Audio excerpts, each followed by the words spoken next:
नमस्कार। India debate में आप सबका स्वागत है। मैं हूं आशुतोष पाठक।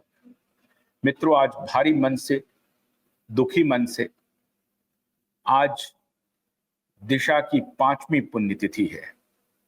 आज 8 जून है। मालूम नहीं कि मौत 8 जून को हुई, मौत 7 जून को हुई, मौत 9 जून को हुई। खबर आई कि 8 जून की रात्रि 9 जून को पूरी दुनिया को पता चला कि दिशा अब इस दुनिया में नहीं है। तो उसके हिसाब से जब दुनिया को जो पता चला, उसके हिसाब से हम लोग यही मान के चल रहे हैं कि दिशा की पुण्यतिथि 8 जून ही है।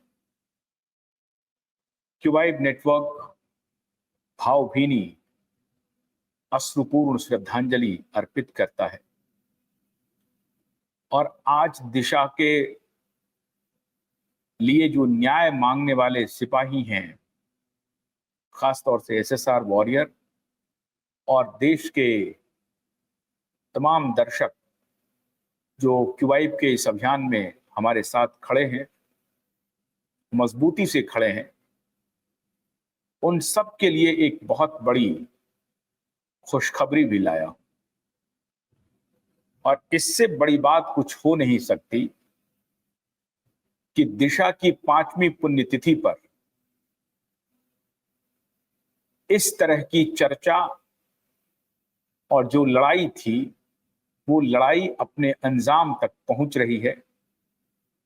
हमने तो सोचा था, लेकिन बहुत सारे लोगों को ये बात जरूर होते रहती है, होना भी चाहिए, क्योंकि प्रशासन की अपनी निर्लज्जता, उन्होंने इस तरह से अपनी निर्लज्जता को प्रदर्शित किया है कि पूरी दुनिया हैरान है। महाराष्ट्र प्रशासन, खासतौर से पुलिस प्रशासन और अब तो जनरल एडमिनिस्ट्रेशन भी सब मौन साध करके बैठा हुआ था। लेकिन ये सब कुछ कामयाब अगर हुआ है तो उसके पीछे सिर्फ और सिर्फ एक ही आपका जो विश्वास था, आपका जो भरोसा था न्याय की लड़ाई में हमारे साथ खड़े होने का, ये सब उसका प्रतिफल है कि आज जून महीने में हमने वो स्थिति ला दी है जब सरकार को मजबूरन एफआईआर दर्ज करना ही होगा। और हमें जो अंदर से सूचना प्राप्त हो रही है मित्रों, वो यही सूचना है, महाराष्ट्र सरकार अब सारे ऑप्शन को तलाश लिया और महाराष्ट्र सरकार को अब ऑप्शन कोई दिखाई नहीं पड़ रहा है। वो प्रेम से नहीं आए हैं ये काम करने के लिए, वो मजबूर होकर आए हैं काम। और मैं इसलिए महाराष्ट्र सरकार का प्रशंसा नहीं कर रहा हूं, करने की आवश्यकता भी नहीं है। उन्होंने 3 साल वही कृत्य किए हैं जो कृत्य उद्धव ठाकरे ने किया था। मैं नहीं समझता हूं कि वर्तमान महाराष्ट्र सरकार की हमें तारीफ करनी चाहिए। उन्होंने कोई आधार हमें नहीं दिया है जिसकी वजह से मैं ये कहूं कि महाराष्ट्र सरकार ने बड़ा अच्छा काम कर दिया है। ये आप दर्शकों और दिशा के लिए न्याय मांगने वालों की लगातार हो रही कोशिशों के बाद उनका ये नतीजा है मित्रों कि आज महाराष्ट्र सरकार को मजबूरन ये फैसला करना पड़ रहा है कि हमें एफआईआर करना ही पड़ेगा। मित्रों, न सिर्फ एफआईआर करना पड़ेगा, बल्कि हमें एक्शन भी लेकर के दिखाना पड़ेगा। हमारे पास कोई दूसरा रास्ता नहीं है। हमें हर सूरत में, हर हाल में एक्शन करके दिखाना पड़ेगा। और ये हालत आप सबके सहयोग से हो पाया है। हमें खबर आ रही है मित्रों कि फर्स्ट एक्शन क्या होगा। आज से महज 10 दिन के बाद अदालत में सुनवाई है और ये 10 दिन का ही वक्त है महाराष्ट्र सरकार के पास। महाराष्ट्र सरकार ये नहीं कह सकती है कि हमें और वक्त दे दीजिए। 4 सप्ताह का वक्त मांगा था, वो ऑलरेडी 28 मई तक खत्म हो गया। अब ये जून आ गया और 18 जून की तारीख मुकर्रर है अदालत में। 18 जून को, आज से ठीक 10 दिन के बाद, महाराष्ट्र सरकार को अपना स्टेटस रिपोर्ट और रिप्लाई के बारे में फाइल करना है। अपना स्टेटस रिपोर्ट 2 बातें हो सकती है। एक तो महाराष्ट्र सरकार ये कह सकती है कि मिलॉर्ड हमें कुछ वक्त और दे दीजिए। मिलॉर्ड पर निर्भर करेगा कि आपको कुछ वक्त और दे दीजिए। क्या आपने इस बीच में कोर्ट को अप्रोच करने की, अदालत को अप्रोच करने की कोई कोशिश की है? जाहिर है नहीं की है। भाई 4 सप्ताह अगर बीत गया तो क्या उसके बाद महाराष्ट्र सरकार पहुंची अदालत में कि मिलॉर्ड हमारा वक्त खत्म हो गया है और मुझे 4 सप्ताह और दे दीजिए? ऐसा तो किया नहीं है। जो तारीख मुकर्रर है उसी पर जाकर के हम पूछ लेंगे। सबसे महत्वपूर्ण बात यह है मित्रों, हमारे वकील साहब इसी मुद्दे को अदालत में बड़ा मुद्दा बनाने वाले हैं कि यह प्रक्रिया हीला हवाली पिछले 3 साल से चल रहा है और फडणवीस की सरकार कर रही है ये हीला हवाली। उद्धव ठाकरे की सरकार नहीं कर रही है। फडणवीस की सरकार इससे बच नहीं सकती है। फडणवीस जी उस वक्त भी गृह मंत्री थे जब एकनाथ शिंदे मुख्यमंत्री थे। 2022 में ही जब इन्होंने एसआईटी के गठन की घोषणा की थी और एसआईटी बनाई नहीं 12 महीने तक। जब हम लोगों का पीआईएल लग गया supreme court high court litigant association का, तो इन्होंने दबाव में आकर के एसआईटी के नाम की घोषणा की, एसआईटी के 3 ऑफिसर के नाम की घोषणा की और उस पर भी आपत्ति आ गई। इनको मालूम था कि ऐसे ऑफिसर को एसआईटी में रख दो और उसके बाद अपने ही आदमी से इसके ऊपर विरोध करवा दो। वही हुआ। एक तरफ बतौर होम मिनिस्टर और मुख्यमंत्री दोनों ने मिलकर के एसआईटी के नाम की घोषणा की। उसमें 2 आईपीएस लेवल के अधिकारी थे, एक स्टेट लेवल के पुलिस सर्विस के अधिकारी थे, एक आईपीएस लेवल के अधिकारी थे और एक इंस्पेक्टर लेवल के अधिकारी थी। इंस्पेक्टर लेवल के जो अधिकारी हैं और एक और अधिकारी जो है, उन दोनों के खिलाफ भारतीय जनता पार्टी के ही नेता नीतीश राणे ने टेस्टिमनी दिया और उन्होंने कहा कि इन दोनों को एसआईटी में रखना पूरी तरह से अनुचित है। इन्हें एसआईटी से बाहर करना चाहिए क्योंकि ये अब इनकी जो लॉयल्टी है वो उद्धव ठाकरे के प्रति है और आदित्य ठाकरे के प्रति है। तो ये केस को इन्वेस्टिगेट नहीं करेगा बल्कि और डिरेल करेगा। और वही हुआ। 1 साल तक ये एसआईटी कुछ भी नहीं किया। अभी दिसंबर में, नवंबर दिसंबर में जब ये मामला और तूल पकड़ा, नए चीफ जस्टिस के आने के बाद, नए चीफ जस्टिस ने जब कहा कि आपको और कितना वक्त चाहिए नीलेश ओझा जी को, जब ये मामला तूल पकड़ा आलोक राधे के आने के बाद,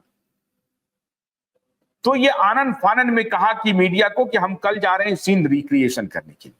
इन्होंने सीन रिक्रिएशन नहीं किया। तो ये बात मित्रों साबित हो गई कि एसआईटी का गठन ऑनरेबल फडणवीस साहब ने बस यूं ही कर दिया था। और आज मैं बड़ी पीड़ा के साथ ये कहने के लिए मजबूर हो गया हूं कि फडणवीस जी आपने न्याय नहीं किया, आपकी सरकार ने न्याय नहीं किया। पीआईएल तो 2023 में ही लग गई थी, उसी वक्त आपने ऑफिसर की घोषणा भी कर दी थी। नवंबर दिसंबर 2023 से जून 2025 तक लगभग 19-20 महीने तक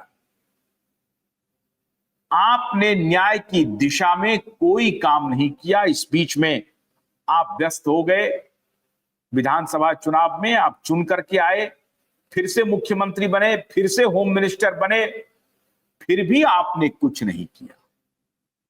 आशा थी, आपको पत्रकारों ने पूछा कि आप दिशा के लिए, सुशांत के लिए क्या करेंगे। आपने कहा कि हमने एसआईटी की गठन कर दिया है, एसआईटी अपना काम करेगी। एसआईटी अपना काम नहीं कर रही है, और एसआईटी अगर अपना काम नहीं कर रही है, इसके लिए दोषी एसआईटी नहीं है। आप उसके एग्जीक्यूटिव हेड हैं, आप होम मिनिस्टर भी हैं और आप चीफ मिनिस्टर भी हैं। देवेंद्र फडणवीस साहब, आप अपनी जिम्मेदारी से नहीं बच सकते हैं। लोग होंगे जो आपके समर्थन में खड़े होने वाले लोग होंगे। कई बार मैंने आपकी तारीफ भी की है, समर्थन भी करता हूं, आपके साथ खड़ा भी हूं, आपके साथ खड़ा भी रहूंगा। लेकिन जहां कहीं भी आप गलती कर रहे हैं, पूरी मजबूती से क्यूबाइब नेटवर्क उन सवालों को पब्लिक डोमेन में उठाएगा और आपको कटघरे में खड़ा करेगा। और बिना लाग लपेट के आज मैं ये बात कह रहा हूं, क्या आपने 20 महीने तक इस पूरे प्रकरण को दबा के रखा?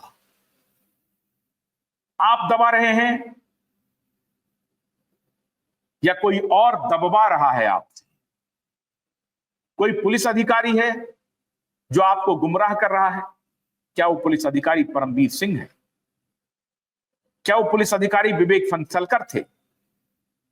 विवेक फंसलकर के पास सतीश सालियान और उनके वकील आदरणीय नीलेश ओझा जी पहुंचे थे।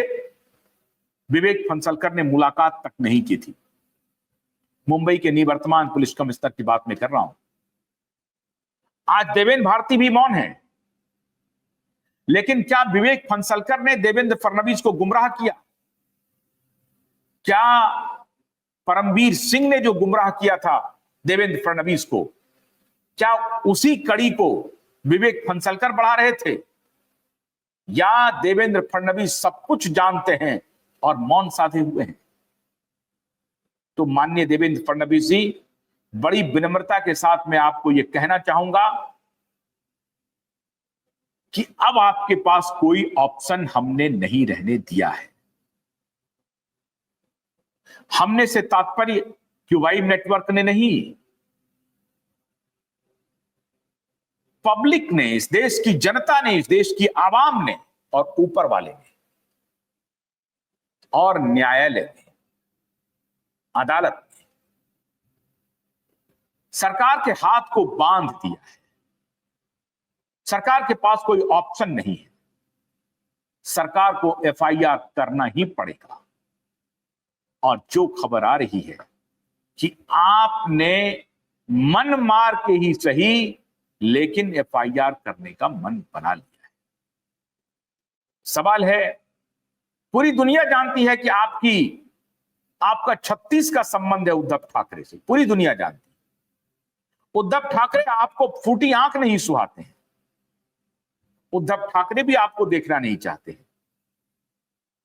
फिर ऐसी क्या बात है जो आप उद्धव ठाकरे और आदित्य ठाकरे को बचा रहे हैं? क्या बात है? देश आपसे जानना चाहता है। मैं नहीं समझता हूं कि अमित शाह जी उद्धव ठाकरे को बचाने के पक्ष में, मैं नहीं समझता हूं कि अमित शाह जी आदित्य ठाकरे को बचाने के पक्ष में। अमित शाह ने साफ कहा कि दोस्तों को 2 मौका, दुश्मनों को 1 मौका और गद्दारों को कोई मौका नहीं। और ये शब्द उन्होंने सिर्फ और सिर्फ उद्धव ठाकरे के लिए ही निकाले थे। फिर कौन है जो गुमराह कर रहा है देवेंद्र फडणवीस को? वो कौन है जो देवेंद्र फडणवीस को कह रहा है कि नहीं, थोड़ा स्लो चलो, थोड़ा स्लो चलो, शांति से चलो, धीरे चलो? मैं जो कुछ भी आपके सामने रख रहा हूं, ये तथ्य है देवेंद्र फडणवीस जी। मैं कोई भी तथ्यहीन बात आपके सामने नहीं रख रहा हूं, आपके ऊपर यूं ही कोई अनर्गल आरोप नहीं लगा रहा हूं। आज 5 साल हो गए, 2022 में आपने ही इस केस को दोबारा खोला, और दुर्भाग्य की बात यह है आदरणीय फडणवीस जी कि आपकी एसआईटी ने कोई फ्रेश एफआईआर दर्ज नहीं किया। आपकी एसआईटी ने एक्सीडेंटल डेथ रिपोर्ट को आधार बना करके ही जांच को प्रारंभ किया। मतलब मंशा साफ है, आप इसमें न्याय अगर चाहते थे तो फ्रेश एफआईआर एसआईटी ने दर्ज क्यों नहीं किया? अगर एसआईटी को अपने तरफ से कोई बात नहीं आई तो नवंबर में तो supreme court high court litigant association ने अर्जी लगाई, मलवानी पुलिस स्टेशन में जाकर के कहा कि आप फ्रेश एफआईआर दर्ज कीजिए, हमारे पास सबूत है, हम सबूत दे रहे हैं आप। फिर भी न 22 में फ्रेश एफआईआर दर्ज हुआ, न 23 में फ्रेश एफआईआर दर्ज हुआ, और 23 दिसंबर से लेकर के आज 24-25 जून 25 2025 तक भी आपने एफआईआर दर्ज नहीं किया। क्या ये तथ्य आप पर ये आक्षेप लगाने के लिए अनुचित हैं? आप बताइए हमें। अगर आप ये कह देंगे कि ये जो तथ्य मैं आपके सामने रख रहा हूं वो अनुचित है, तो मैं फौरन अपनी बात वापस ले लूंगा। आपके सामने रखा है सारी बातों को, और अगर भरोसा है तो आप पर ही भरोसा है। लेकिन सवाल है कि आप उस भरोसे पर खरे क्यों नहीं उतर रहे हैं? आप उस भरोसे को क्यों तोड़ना चाहते हैं? कौन है जो उस भरोसे को तुड़वाना चाहता है? हमें जानकारी मिली कि परमवीर सिंह एक बहुत बड़ा की प्लेयर है जो पॉलिटिकल बिरादरी को गलत सूचनाएं दे रहा है। लेकिन सचिन वाजे की जब गिरफ्तारी हुई, सीबीआई ने सचिन वाजे की गिरफ्तारी की, तभी आपके आंख और कान खुल जाने चाहिए थे कि ये बाप बेटा किस प्रकार का व्यक्ति है। जिस सचिन वाजे को आपने खुद, आपके ऊपर दबाव था रीइंस्टेट करने का कि सचिन वाजे को दोबारा ले लीजिए, आपने क्या दिया था हवाला? आपने कहा था कि ये हाई कोर्ट का निर्देश है और मैं हाई कोर्ट की अवहेलना नहीं करूंगा, इसलिए सचिन वाजे को हम रीइंस्टेट नहीं कर सकते हैं। जब आप होम मिनिस्टर थे तब भी इन्होंने पैरवी की थी आपसे, और इसीलिए मित्रों, ये बात अगर मैं कह रहा हूं तो पूरी शिद्दत के साथ, पूरी अकाउंटेबिलिटी के साथ, पारदर्शी होकर के ये आरोप मैं आपके ऊपर लगा रहा हूं माननीय फडणवीस साहब कि आपने ये अच्छा नहीं किया, ये अच्छी बात नहीं है। आपकी पार्टी के पुराने नेता अटल बिहारी वाजपेयी के शब्दों में ये अच्छी बात नहीं है माननीय फडणवीस साहब। आरोप लगाने वाले बहुत सारे आरोप लगाते हैं। मैं मड स्लिंजिंग में भी नहीं रखता हूं, मैं कीचड़ यूं ही उछालने लगूं, मैं इस तरह का पत्रकार नहीं हूं। मैं नहीं, और जो अन्य जो आरोप लग रहे हैं आपके ऊपर, लग रहे हैं, बड़ी आसानी से लगते हैं। और ध्यान रखिए कि अगर आरोप लग रहे हैं तो कहीं आग भी है, इसलिए धुआं निकलने लगेगा।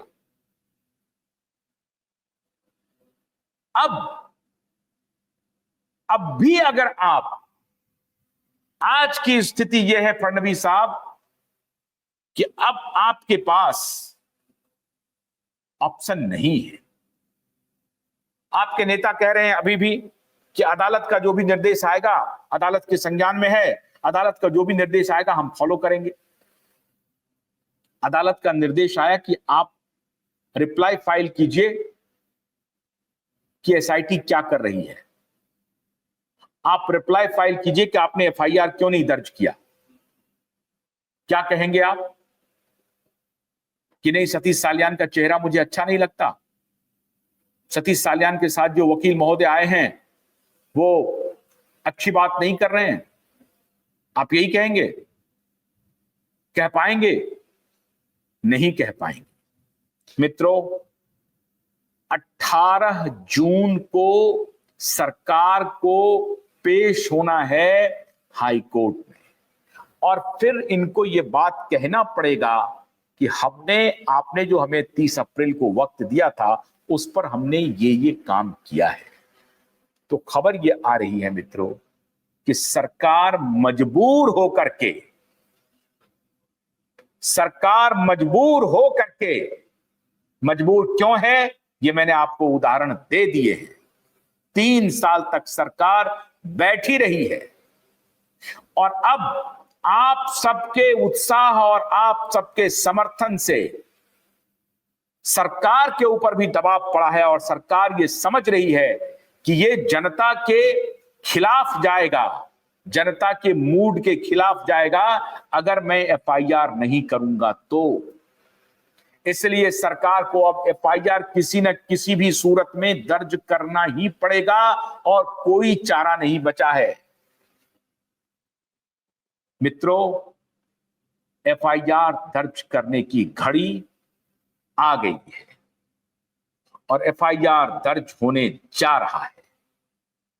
सिर्फ एफआईआर नहीं, यह भी बात हो रही है कि आदित्य ठाकरे को गिरफ्तार कैसे किया जाए, उसकी तैयारी भी चल रही है। आदित्य के साथ साथ जिन लोगों का कस्टोडियल इंक्वायरी की डिमांड की गई है उसकी गिरफ्तारी तो होगी, क्योंकि सतीश साल्यान ने अपने प्रेयर में साफ कहा है कि मेरी बेटी के साथ अनाचार हुआ, गैंग रेप हुआ, उसके बाद उसकी हत्या हुई और सारे सबूत अब चिल्ला चिल्ला करके ये कह रहे हैं। और सतीश जी ने अपने कंप्लेन में इन सभी आरोपियों के नाम सहित आरोप दर्ज किए हैं। इसलिए कोई दूसरा चारा कानूनी रूप से बचता नहीं है सरकार के पास। सरकार को अगले 10 दिन के अंदर में कुछ ना कुछ करना पड़ेगा। सरकार अगर यह सोच रही है मित्रों कि नहीं वो तो ऑल पावरफुल है, लोग चिल्लाते रहेंगे, हम करते चले जाएंगे और फिर तारीख पर तारीख लेते चले जाएंगे, मित्रों ऐसा नहीं होने वाला है। 18 जून के पहले इनको कुछ ना कुछ कदम उठाने पड़ेंगे, या नहीं तो इनको 18 जून को बोलना पड़ेगा कि आपने जो भी हमें आदेश दिए हैं उसकी मैं तैयारी कर रहा हूं। 700 पेज का रिप्लाई फाइल करना है मित्रों, 700 पेज का।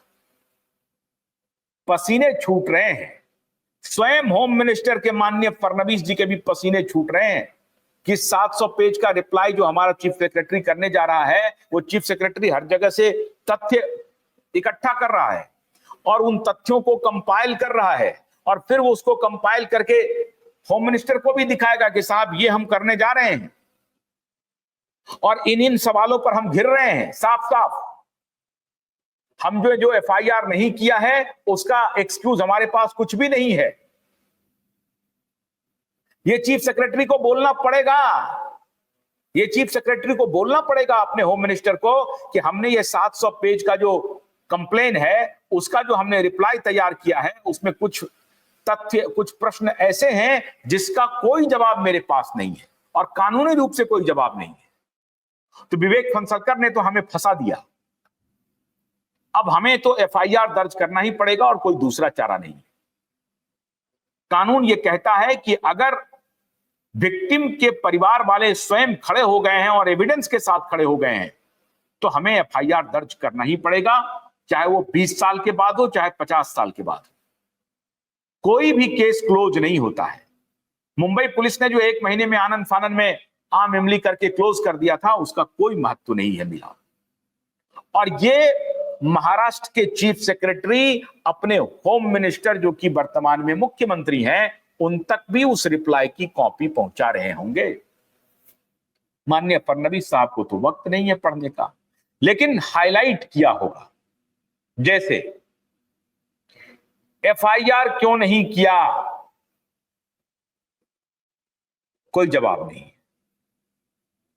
कोई जवाब नहीं। एसआईटी ने 3 साल में क्या किया, कोई जवाब नहीं। एसआईटी ने सीन रिक्रिएशन किया, उसका तथ्य क्या है, उसका सबूत क्या है, कोई जवाब नहीं है। 2022 में एसआईटी का अनाउंसमेंट हुआ, 2023 में ऑफिसर के नाम की घोषणा हुई, क्यों 12 महीने क्यों लग गए, कोई जवाब नहीं। जब पीआईएल डाला गया उसके बाद भी अर्जी की गई कि एफआईआर कर लीजिए, 2023 में भी नहीं किया। मार्च में आए दिशा के पिता, मार्च अप्रैल मई 3 महीने हो गए, फिर भी एफआईआर नहीं किया, कोई जवाब नहीं। तो माननीय फडणवीस साहब अगर ये सोच रहे हो कि आप मुख्यमंत्री हैं, यू आर ऑल पावरफुल, आप होंगे पावरफुल, लेकिन इतना ध्यान रखिए जनता और ऊपर वाले बहुत बड़े हैं, उनसे आप इधर उधर की बात मत करिए। उनकी बिना पर, उनकी शर्तों पर, एक तो ऊपर वाले न्याय और सत्य की बिना पर और जनता के मूड के खिलाफ जाकर के जनाकांक्षाओं, जन भावनाओं का विरोध करते हुए अगर आप कोई कृत्य करेंगे तो आप बच के निकल जाएंगे, नामुमकिन है। उदाहरण देता हूं आपको लालू यादव का। लालू यादव कन्विक्शन में हैं। आज लालू यादव का परिवार बिखर चुका है। लालू यादव का एक बेटा अपने ही बाप के खिलाफ, अपने ही मां के खिलाफ, अपने ही भाई के खिलाफ बगावत कर चुका है। दूसरा एग्जाम्पल, यही उद्धव ठाकरे, इनकी पार्टी खत्म हो चुकी है, पार्टी में बगावत हो चुकी है। लोकसभा में मट्टी में मिल गए, विधानसभा में मिट्टी में मिल गए, और अब मुंबई महानगर पालिका का जो चुनाव होने वाला उसमें भी मिट्टी में मिलेंगे।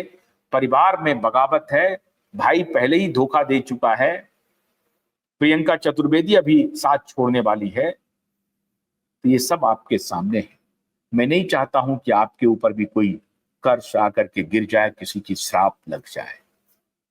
8 जून को तो मैं आपसे ये अनुरोध कर ही सकता हूं, अनुरोध नहीं है ये, आपको मजबूर किया है, आपको एफआईआर दर्ज करना ही होगा। अगर आप देवा भाऊ अपनी छवि को ठीक रखना चाहते हैं, सबका समर्थन पाना चाहते हैं, हमने आपको समर्थन किया है, आगे भी करेंगे, हर मुद्दे पर करेंगे, लेकिन इस मुद्दे पर आपके समर्थन में हम नहीं हैं और आपको सीधा सवाल पूछ रहे हैं। आपको आज 8 जून को, अगर आप ये मेरा शो देख रहे हैं, मैं आपसे अनुरोध कर रहा हूं कि आप अविलंब एफआईआर दर्ज करें, आदित्य ठाकरे एंड गैंग को गिरफ्तार करें। आपको डरने की कोई जरूरत नहीं है, ऊपर वाला आपके साथ है, देश की करोड़ों जनता आपके साथ है, क्यूआई नेटवर्क आपके साथ खड़ा है और तमाम लोग आपके साथ खड़े हैं। आपको डरने की जरूरत नहीं है। इन गुनहगारों के खिलाफ एफआईआर दर्ज कीजिए, अरेस्ट कीजिए, इंक्वायरी शुरू कीजिए। यही सबसे सच्ची श्रद्धांजलि होगी दिशा के परिवार को, सतीश साल्यान को, दिशा की मम्मी को, उनके पिता को, उनके नियर एंड डियर को, उनके दोस्तों को, सबको ये सच्ची श्रद्धांजलि होगी। मैं आपसे दोबारा हाथ जोड़ करके विनती करता हूं, अविलंब एफआईआर दर्ज कीजिए, नहीं तो ये विनती क्रोध में भी तब्दील होगा और आपको एफआईआर करने पर मजबूर कर दूंगा। आपको एफआईआर करना ही पड़ेगा। हमें ये कैंपेन अगले 20 साल तक चलानी पड़ी तो चलाऊंगा, लेकिन आपको एफआईआर करने पर मजबूर करूंगा। 8 जून को बहन दिशा के लिए हमारी श्रद्धांजलि, और पूरे परिवार को क्यूआई नेटवर्क अश्रुपूर्ण श्रद्धांजलि अर्पित करता है, दिशा को अर्पित करता है। हम उम्मीद करते हैं कि इसी जून महीने में दिशा को न्याय मिलेगा, मिलना शुरू होगा। बहुत बहुत शुक्रिया। नमस्कार।